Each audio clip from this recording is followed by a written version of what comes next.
everybody, my dear friends. Welcome, guys and girls, ladies and gentlemen. My name is Maurice Zondag, and I'm here live on Facebook and YouTube again. Of course, it's Friday evening for me here in the Netherlands, and I hope you're doing great. You had a great week.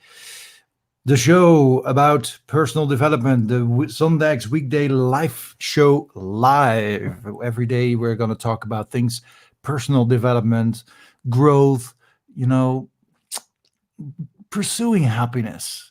That's what we do here at this show.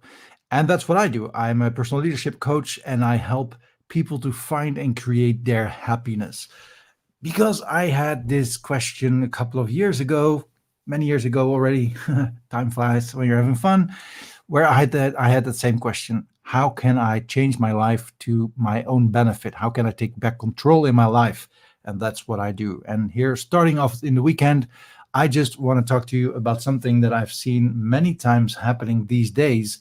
And of course, put on the sound, otherwise you can't hear me. I have to talk with sign language, and I don't talk sign language, so do that. And of course, if you're there already, just leave me a comment with hashtag live or hashtag replay if you're watching the replay. So cool, you're here. Actually, I love all you guys being here, so that is cool. Now, on to the topic of today. Friday evening, I'm gonna send you into the weekend with a thought process, actually, which is being lucky has nothing to do with luck. So being happy, if we're feeling happy, you often feel, there are these people that are always lucky, right? They thrive on everything. They don't seem to fail on anything. And then you take a look at your own life, and you feel quite a lot, right? There's a lot of things in your life that you shouldn't. It sucks, right? There's so many things you can think of that is not working in your advantage. Can be your work, can be your love life, can be just how you feel during the day.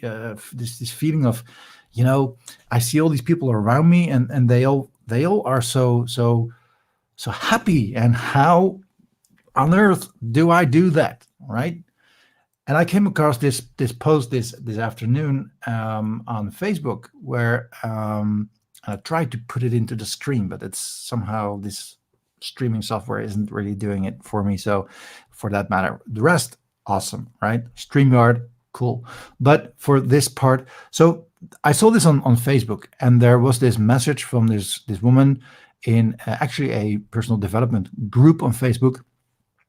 Or not? No, sorry, not. It wasn't. It was an expat group from people who came from abroad and live here and work here in the Netherlands. So very long post, but the essential is that she says too many of us, and she's talking about millennials, right? I'm planning to write a book about millennials born between 81 and 1996, and their stand in their career and jobs. Too many of us are probably keeping quiet, thinking they are a failure, and uncertain if what they are doing will actually make them happy, or perhaps have been bouncing from job to job because they can't get a decent contract. The only reason a lot of us are trying to start our own business is that the older generation refuses to let us grow within the formed community. We are tired of being put aside and let down. There are so many people in the same position, so now is the time to speak up. If you want to share your experience of the struggle you have encountered and still encounter, please do reach out to me.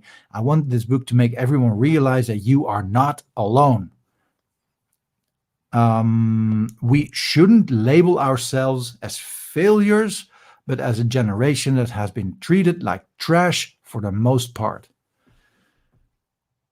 Now that really struck me.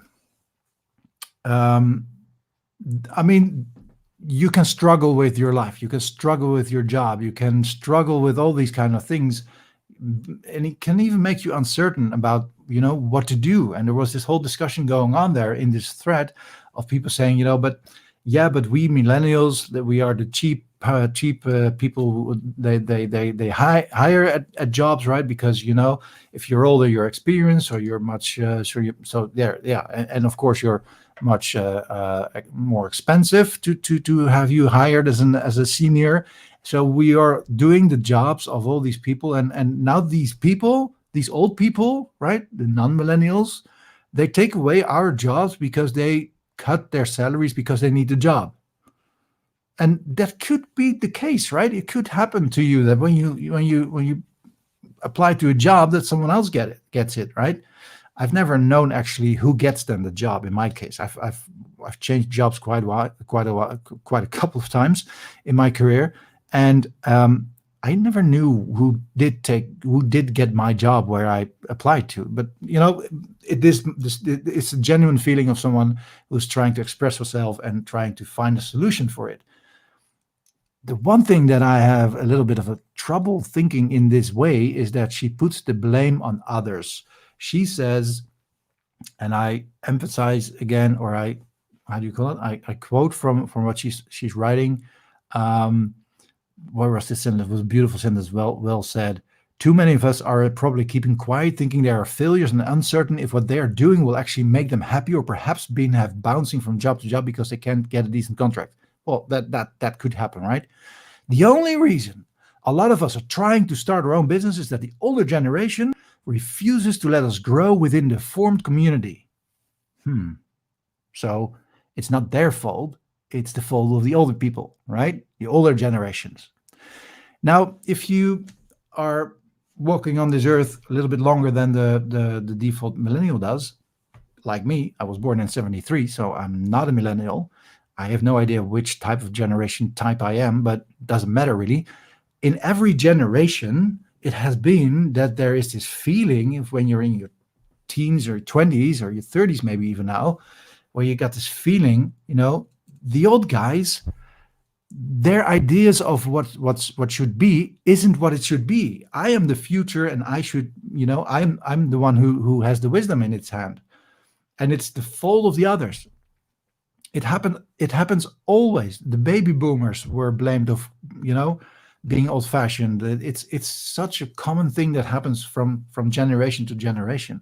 And the problem here, exactly on things and on the thinking path, what's happening here is what I call the victim role, which shows no sign of any leadership. If you really want to grow and you really want to build something, you want to solve something, especially for others, by writing a book, for crying out loud. The goal of the book was, what did she say? We shouldn't label ourselves as failures by the generation that has been treated like trash of the most part. So we have been treating these millennials, me then also, because I'm older than the millennials. So I have been treating these millennials as trash, and I don't give them any chance. I saw that in one of the answers there as well. They don't give us any chance to thrive or to succeed or whatever. And I'm like, wait a minute. I never got a chance. I created chances. I remember that when I started doing motor racing, car racing, I'm a big, huge motorsports fan, right? The first words that I could pronounce were Volvo and BMW and Mercedes. And then after that came dad and mom, right? So I'm a big fan of cars. So being a race car driver was one of my biggest dreams ever. Now, I'll tell you the story shortly, what happened, because I made it to racing cars. I raced cars. I was a racing driver, not professionally, but I could race cars in my spare time. And I remember I was like 30 years old or something like that. And I knew this guy from online gaming and stuff, and I invited him to the track because I knew he liked cars. So he carpooled with me, and he was like, "Damn, man, you're so lucky." And I was like, "What? Do you think that I was like, oh, I really like to race cars?" And then all of a sudden someone came up to me and said, "You're not a millennial, so I'll give you the chance. You can race these cars for free." No, of course not. Of course not. What did I do? I was a fan of racing, right? And I needed a new job. I wanted a new job. So I started looking out for job opportunities. And then I saw one of these ads. I saw that, right? I looked for it. I saw it. And I applied to it because they had as a tagline in it, "We are looking for a consultant with a passion of car racing, of motor racing." I was like, that's me. right? I applied for the job and I got it. And they were the main sponsor of a racing team somewhere here in the Netherlands. So being a sponsor, you go to the track and you are being pampered there, right? But I was really into the racing, and I talked to the drivers and the mechanics, and I said, if there's anything I can do to help, I'd love to help out here, right? And of course, they're all volunteers. Money is short, right? It's a lot of money going around there in these scenes. So if they can get something for free, someone who's enthusiastic, they go for it. So I talked to these guys, and I became kind of their ambassador for other sponsors, because I knew a lot about the scene and the tracks and the cars and all those kind of things. So I could tell these people about these things. Then I met this driver, and we connected. We became friends, right? And I helped him with writing press releases and all these kind of things. And I made his website. So I helped him out because I love doing it with my passion. I tried to help him and be a part of the scene. That's what the main thing was. I wasn't even thinking about getting my driver license myself, my racing license. And then all of a sudden, this guy says to me, Reese, I have this feeling that you would like to race yourself. Would that be something you would like? I said, well, yeah, of course. I said, you've done so much for me now in what you've done for me. I want to do something in return. So let me arrange that you can have a racing course, and then you can drive. I got a helmet for you. I got a car, so you can drive. Now that is the chance I've gotten, but only because I've put effort in it, because I was at the right time, at the right place, because I chose to be. And I put my work in it, not to have this main goal per se in mind, but, put the right energy in it. Energy is the answer there. And then, only then, you get the chances. But you have to see those chances as well, right? If I was like, nah, but I don't know, and then then I got my racing license, so then I wanted to race, of course, and I don't have any money, so how am I going to do it, and blah blah blah, and one problem after the other, and that could be as well, right? That could have been my direction as well. Of course not. Of course I want to do that. Hell, even if I don't race, I get the chance to get my driver's license, my racing license. How freaking cool is that? So that's what I did, and of course, when I got my racing license, I stepped deeper into the scene, and I got in contact with other people, and there was this other friend of another friend, and he said, I rent my car, so if you want to race, we can make a deal. And I started to find money, and I created money, and I started racing, right? I did that for at least 3 seasons. So getting lucky, or being lucky and getting chances, is the tip of the iceberg, people. There is no overnight success. Overnight success takes years. Everyone that's successful, everyone that is famous, that is, they're never an overnight success. I saw this video of Mr. Beast, right, from the YouTube channel. This huge, one of the biggest YouTube channels in the world. Very, very modest guy, right? He has been doing videos for 9 years every week, and then he exploded to growth, right? 9 years. That's freaking a decade of your life spending doing the things that you love. And when you do the things you love, then the reward will come, but not after 1 week, not after a month or a year, maybe even. And if you're lucky, right? Luck is a part of it, of course, but you don't just get lucky. You first got to show up. And that is the problem with people like this from this post. It has no use of blaming the others, of you having not a chance. It's your own freaking choice, right?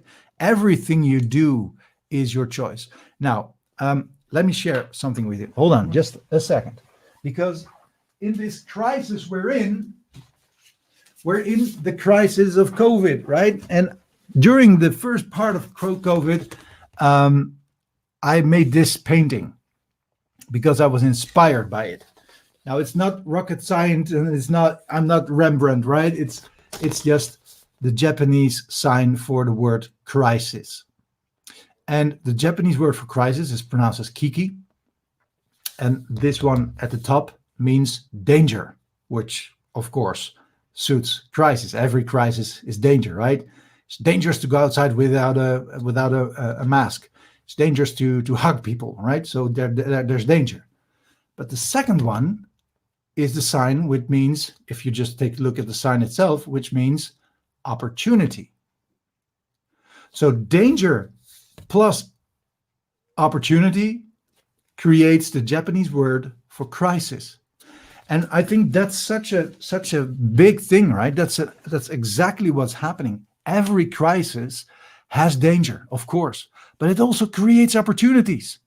But if you're only looking at the danger, I mean, where focus goes, energy flows, right? That's just how nature works. If you pay attention, for example, you buy a new car, right? So your attention is on your car, the type, the model, everything. And what happens? All of a sudden, the whole freaking world drives the same car as you do, right? You see the car driving everywhere. Now, how come that? Why is that? Because we have selective attention, because we see what we want to see. So if you just are focusing on the danger, focusing on the troubles, on the problems, on the unlucky part, on the unhappiness, that is what you're going to see. And that's what you're going to get, right? If you hunt down for 3 rabbits, you're not going to catch one of them, right? So you need to focus on the thing that you want. So focus on the happy things, focus on the lucky things, focus on the things you do want, not on the things you don't want, because don't is a word that our brain doesn't know, guys and girls. All right, so I got a couple of comments from Johan, my daily guest almost here. Awesome they're here. Thanks for, it's a great story, right? And it's so true, and it's nothing happens for free. It's always about how you create it. Success is built by effort, by energy, by hard work, by smart work, by long hours, by draining, by grinding, by doing everything you need to take, right? And indeed, the Japanese know something for sure. There's so much wisdom in the Japanese language. That's one of the reasons why I got my tattoo. Can you see it? Right, got my tattoo here as well, which is another sign which I really love. I'll talk about that a later time. So happiness is nothing more and nothing less than what you choose to create. Another book. Hold on, I'm in the vibe now. Hold on, you got to read this book. It will explain exactly to you what we mean. Think and Grow Rich, from Napoleon Hill. If you want to get lucky, if you want to be successful, if you want to, if you want to get out of your rat race, if you want to quit the things that you hate, you got to read this book. It's well, I'm not going to tell the story what it's about, but you need to read this. One of the things that is in this book, it says for every success, everyone that's successful has a couple of rules they apply in their lives. And one of the rules is you have to create a burning desire. And if you have a burning desire, you will do anything that's even within the powers and even not in your powers to create what you need, right? So being lucky has nothing to do with luck. It has to do with opportunities, with what you see, what you focus on, and then go for it, right? That's what luck creates. So to all of the millennials that feel like the older generation is taking their jobs or is like creating this thing that we are against you guys. No, of course not. No one is against the millennials, right? But we've got to learn, and we all had to learn that. We've got to learn that nothing comes for free. And I get it, right? If you were born in the age of the 80s and the 90s, life was not that hard if you compare it to the generations, like 2 generations before that, right? Within the world wars, Vietnam, or whatever it was, right? You have it easier than the rest before you, right? You had internet. You've never known any situation where there wasn't a mobile phone, right? And there's so many things in the world right now that will make our life easier, but it doesn't mean that you don't have to work for the things that you want, right? We all have. I have to do that still now, right? Every evening I'm doing this. Why? Because I love to, right? I don't have to. I could also just sit in my living room and start watching Netflix all night, all evening, and complain about the world, or be on Facebook and complain with all my friends on Facebook how hard the world is and what I can, how unlucky I am. Damn, man, you got to make your own luck. You got to do it yourself. You got to work for it. You have to put the energy in it. Now, as a final note, there is a little hack you can use. And we've talked about it before, how smart your brain is, right? Whatever your brain can think, you can create. Because every idea, everything that's tangible, the iPhone started off as an idea, right? From Steve Jobs. We all know that guy. This computer started with an idea, right? Everything started with an idea. Someone came up with something, and then they took action and created it. Now, whatever your dream is, you got to see it in your head. You got to create a mental picture in your mind of what it is you want, but you got to see it as if it's already there. And that's the hack. That's the trick. When you do that, you're not only kind of projecting it and saying, okay, I'm gonna think about it, and then I'll have my Ferrari. No, that's not the way it works. It works, and that's what they call manifestation. What you envision as it is right now, your body starts acting as if it is there right now, right? So, and that's how it works. And I mean, it's a little bit woo-woo maybe. And if you have seen the movie or read the book The Secret, you might recognize a couple of things there. But manifestation is about visualization and about desire, but not then doing nothing, right? It's not about, okay, I really want it. So universe, where is it? No, man, you got to work for it. You got to put the effort in it. But then after the work and after the energy, and that's the key, right? You have to put in the energy. Now, why do we say that? You got to put in the energy. Because everything is energy, right? If you pull it all to get out of each other and you say, what's left on detail, neutrons and electrons, that's energy, right? Everything's energy. And it all has its own frequency, what's happening there. And then we can say, okay, the frequency of solid is different from the frequency from water, and the thoughts are frequencies we have in our brains, right? Electricity is a frequency. It's all a frequency of energy. So putting in the energy means you have to put in the right energy to make it connect to each other, right? That's how things work in the world. And that's it, right? That's it. So to all you guys out there, all the millennials or other generations that feel that they are unlucky, you created your own unlucky life. You and no one else. And of course, things can happen in your life that you can't control, right? There are things happening to you, like you can get sick, or you can get run over by a car, whatever it is.